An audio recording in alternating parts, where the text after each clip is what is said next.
kin haɗu. Being Rex on the beat. lallai ka haɗu. Kin haɗu. Ho ho ho ka haɗu. Ni kam san ki ne a cikin zuciya, yana zagayen jini a cikin jijiya, ya taushen ido ya sani cikin rijiya. Ban ji ban gani a kanki kawai gimbiya, kullum so nake na ganki kawai hajiya, inda kiwon kare gara aman saniya.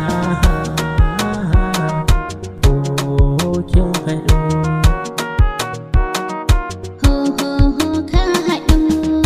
Ni ma zuciya da san ka take rayuwa, bana fargaba akan ka bare damuwa. Aminci da san ka ya wuce tauraruwa, komai naka ne gare ni ka bar damuwa. Numfashin ka ne ado a cikin rayuwa, ne ma tsarrake ruwansa yake sha'awa. Lalle kin haɗu. Ho ho ho ka haɗu. Ya mi kyawun ado a ce miki tauraruwa, me kyan zuciya barin ki akwai damuwa.